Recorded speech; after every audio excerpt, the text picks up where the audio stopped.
me welcome Jeff Jarvis.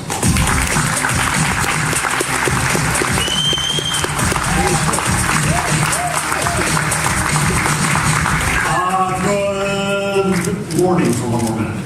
I'll talk really fast because we're behind. But I wrote a book about publicness and the value of publicness. To get there, I kind of had to go through privacy and figure out what privacy was, and I found it was extremely difficult to define privacy. I also found that privacy fears, as we see these days, comes in connection with new technology, with change. So, for example, the first serious discussion of a legal right to privacy in the U.S. did not come until 1890. And the reason for that was the invention of the Kodak camera, tied to the penny press. And the New York Times at the time has great lines about fiendish Kodakers lying in wait. Teddy Roosevelt banned Kodaking in Washington parks for a short time. So obviously now we see another technology coming along causing incredible change and causing fear and an effort to forestall that change and to regulate that change. And so we see a lot about privacy.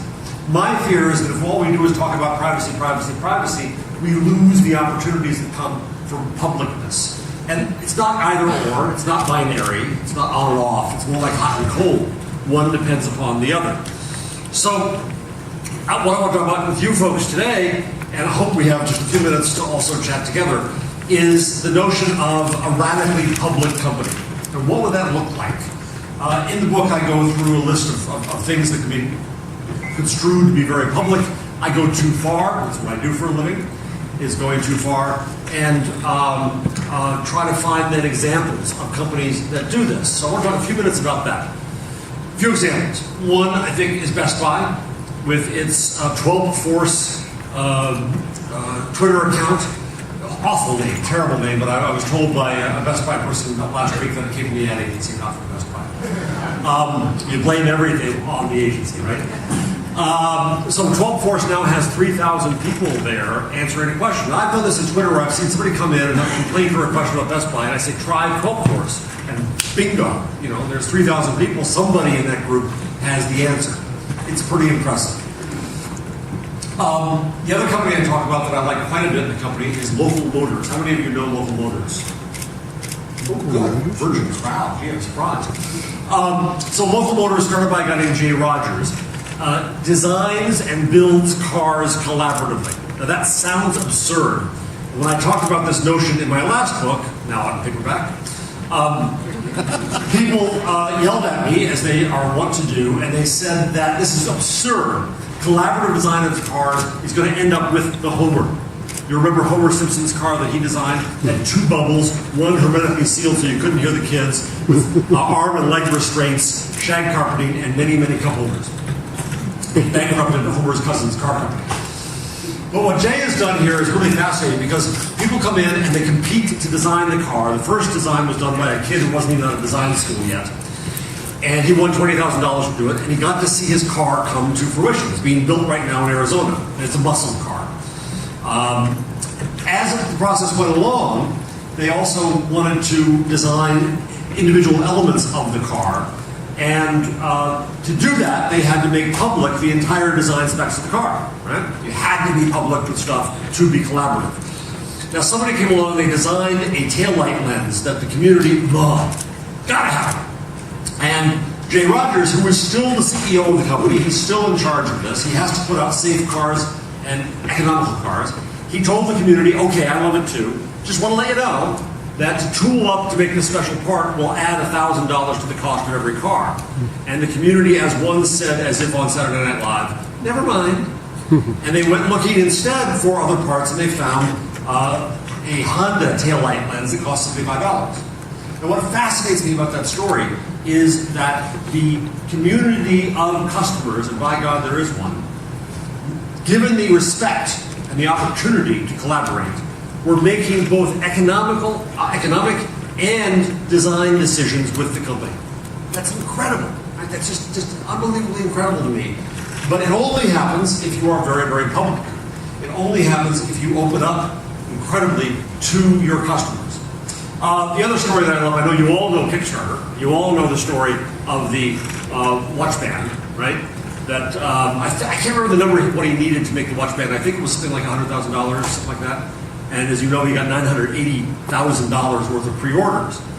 Well, what fascinates me about Kickstarter then, and again, we all know that story, but there's lessons in that story for all of us. Here, somebody could start a company and a product using the capital of his customers. Here, he could find out that he actually had a product people wanted. If no one had given him pre-orders, he wouldn't have made it. So he zeroed out his risk. It's the ultimate consumer marketing and research to find out whether people are actually going to buy the product. He then opened up the process here. He could create this company. He had marketing people who saying, hey, look what I got on Kickstarter. What also fascinates me, though, is it probably changes the company radically. Because he doesn't have to have a company that lasts forever. It can last for 6 months. Because he's using somebody else's capital, somebody else's design, well, his design, in this case. Somebody else's manufacturing, distribution, marketing, all those things. So we can come together, do a pop-up corporation, and then let it collapse. And it changes the way that we look at companies, I think, by operating more collaboratively. Don't we wish that you could also do this with equity and try to break down the barriers of where we go with equity? But that's complicated. One more example. There's a guy named John Payton. Anybody heard of John? Media? No? Virgins again. John is the CEO of Journal Register, which is a newspaper company. It was the most fucked up newspaper company in America. And considering how fucked up the newspaper industry is, that's saying something. It was abandoned and abused and orphaned. It was very Dickensian. I mean that. I went to one of their newspapers, and it was really frightening. Dickens would have been gotten nightmares. Payton took it over under a view of digital first, print last. And digital first means to him many things. It doesn't just mean slapping content online. It means that you bring the reader, the community, into the process of making what you make. And you probably see recently The Guardian is opening up its stories it's working on beforehand. So you also try to push your company to being digital. You push your advertisers to being digital. You push your readers to being digital. Yes, there's still a paper for now, while it's still profitable to do that, while the advertisers are still stupid and buy print over digital. But at some point, the paper could go away. And if he's done it right, then it works. He also just took over management of media news, which includes the San Jose Mercury News and Denver and other papers. So that's the second largest newspaper company in America. Contrast that with our friend Rupert Murdoch, who is making very closed companies. He's putting walls around things. He put walls around the Times of London, and millions of online readers became 100,000. Now that's his choice. He can do that. For all I know, the money can support what he's trying to do, and that's fine. But it is obviously, patently, not a growth strategy, because it's a shrinkage strategy. He has paywalls around the Wall Street Journal. He has the Daily, but it's a paywall structure. And how many of you subscribe to the Daily on your iPod? iPad? 1, 2, 3. Okay. If it were free and ad supported, how many of you would look at it once in a while? Right, so there's growth. Now, is that the right business model or not? That's for him to decide. All I'm suggesting here is, and you can go either way, I'm going to bet on the people who are going to the public way, who are trying to open up radically. What else could you do if you were a radically public company? I think that you could open up all the data you have. Example, Toyota. My family probably owns has owned over the years about 8 Toyotas. My son's in college. He has one now. We have 2. My parents have one. My sisters have one. I've had them before. They're great cars. Even though I don't take them into the shop often enough, they keep going. They're wonderful. But I'm really pissed at Toyota in how it handled the acceleration problems. And their response to that was first obfuscation, and then second, Sunday morning commercials saying that our safety was one, and they said that, one of their highest priorities. Well, God damn it. It's your only priority. You're not a car company, you're a safety company. Right? You're a trust company. I don't buy the car from you, I buy the trust from you, and I put my children and my family in this car. To hell with you, if that's the way you're going to treat us as one of your priorities. It's your top priority. So what would a radically public company do? It is my want to go too far, but I'll push it too far. I think that Toyota should create an API for every one of its repairs and every one of its reported problems. Because imagine what would happen if a bunch of hackers out there hacked that and could have identified the acceleration problem before Toyota could. Right?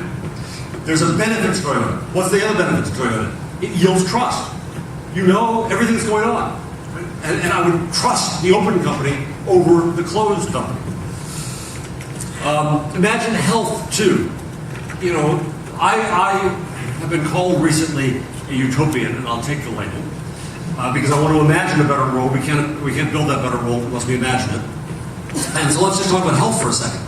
I imagine and hope for a world where we can all talk about our health without fear. Why don't we today? Well, first let's say what good could come from this. We could find out who has ailments and share information with them and make connections with them. We could put correlated data together that could do amazing things to try to find causes. We could find out all kinds of things. But why don't we share health data? Well, number one, fear about jobs. We won't get hired. Well, that's something you can solve with legislation. And if you don't discriminate against me because I have prematurely gray hair, maybe you don't discriminate me because I have cancer. Number two, insurance. Well, we hope that Obamacare, so-called, takes care of that in the no pre-existing condition clause. May it please stay in force or come into force. But three, the main reason we don't share health and talk about health is stigma. Right? We're ashamed of this. And so I'm going to pick on Francine and hope she doesn't mind. I wrote about my prostate cancer on my blog. I told the world how my penis doesn't work well anymore. You cannot get more public than that. Right? Why the hell would I do that? Because I got value out of it. Friends of mine who'd had the operation 10 years before, I never would have known they'd had it. They came forward. They told me what I was going to go through in incredible detail. It was better than any doctor could have given me. People shared their stories and their information.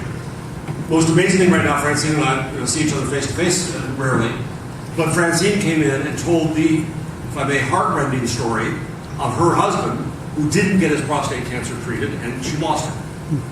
Now that is an extremely public act, more than my publicness, because she was showing not just someone's body but her heart and telling the world about this. And what did that do?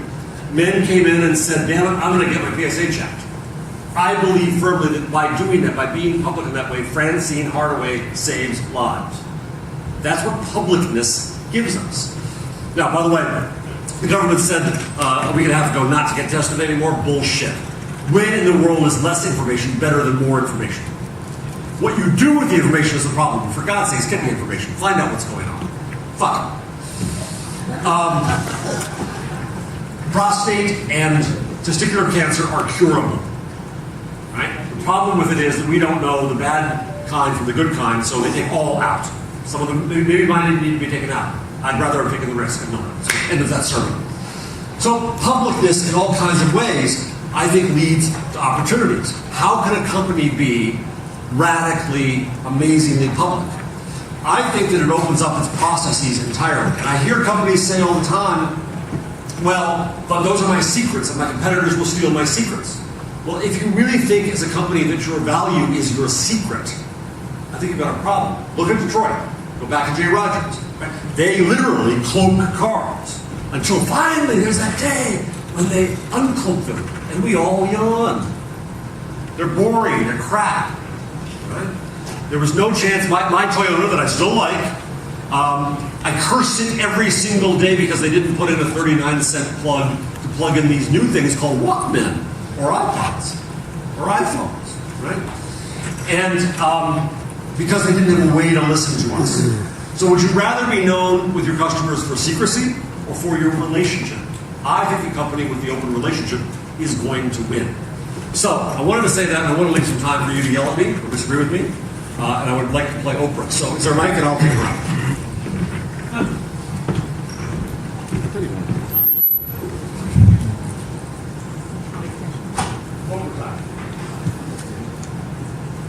I would just want to say, by the way, I love your idea of privacy versus public as being hot and cold instead of black and white. Give credit where it's due to a CBC.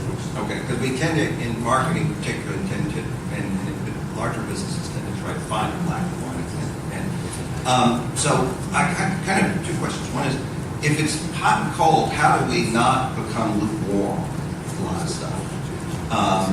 And then I was going to also say, is if you want to take an example of a more black and white approach, Apple seems to take a very black and white approach to privacy. All private, all the time. And obviously they're very successful. Apple was the grand exception to all rules. God bless Steve Jobs. Why could he do it? Because he was just that fucking good. Right? And if you are that fucking good, you can set your own rules. Right? Most companies are not. So I think Apple is the grand exception to every rule I've ever put forward about what would Google do or about privacy and publicness. I think that you try to go more toward the one you put it this way. Your user, your customer, has a right to their privacy to control what they do, to be fully informed about everything you do, why you do it, what they get for it, for you to learn from them. Absolutely. You, on the other hand, as a company, should be absolutely open. Government should be even more open. You have competitive reasons to not be able to about some things, that's true. Government must be fully open. So look at it as a scale. Right? Hot is government, which must become open by default. Now it's closed by default. Companies who are wise are going to get more open, and customers have the control. So last thing here is that one of the obnoxious way I put this, and it's obnoxious, is that advertising is failing. In this new world of relationships, you have a great product, great service, your customers sell it for you, you don't need to advertise. The only reason to advertise is if that failed. And so that's the ideal. It's an ideal, but it's not. I'm sorry I'm driving you guys nuts. So where do you draw the line as far as do you put your, I know companies like Zappos drop their P&L online and let you look at their profits and losses. Where do you draw the line? I think you have a reason to draw it somewhere. You draw it, I would default to open in public in all matters except where it's going to clearly hurt me, and I know that it's going to hurt me, and I can justify it hurting me. That's it. I would, personnel matters, that kind of thing. Would you put every salary up online? Well, in Scandinavia, probably yes. But here, that would piss off employees. So you probably wouldn't do that. Anybody else? Yeah. Hey there. We only see each other at conferences. That's right. And I live in Morristown and you're in Bernards. Yeah. Public, private information. Go ahead. What if we woke up tomorrow and found all our Facebook data on WikiLeaks? How would our world be changed? Well, I think the mistake with social services, with the internet, is that we gave the impression to anyone that the internet was a place to put secrets. It is the world's worst place to ever put a secret. If you have it in a secret, don't friggin' put it there. Right? It is this is a sharing industry. The mistake, I think they would have done differently. They would have learned that this is a sharing industry. It's built on sharing. 800 million of us are not crazy and not drunk. We're doing it for a reason. If I tell you something, Paul, it is then public to that extent. The responsibility for that, I say, and the ethic for that privacy rests with you. Because what happens with you, it's out of my control, right? Now it's with you as to whether or not you as an individual spread it around like gossip, or use it to make fun of me, which you do, or if you're a company, use my data in bad ways. That ethic is with you. I think the ethic of publicness is an ethic of sharing. It says if I reveal that since I was at the World Trade Center, I've had one heart condition and 2 cancers, probably not related, but maybe it is. So by revealing that data and those data points, if people can correlate that data, that may get value. So, if you put stuff on Facebook, you better assume that it might end up on page 1 of the New York Times or WikiLeaks. And if it gets there, the reason it's probably going to get there is because a person, not the technology, did you in. And I think that's where that goes. And I've got a flashing red light, so they're going to yell at me. So I don't mean to make this a plug, but it is a plug, so I'm going to be open about this. Books are for sale out there, and I'll sign them. It's a very nice Brian and company to do. Thank you very much, and enjoy lunch.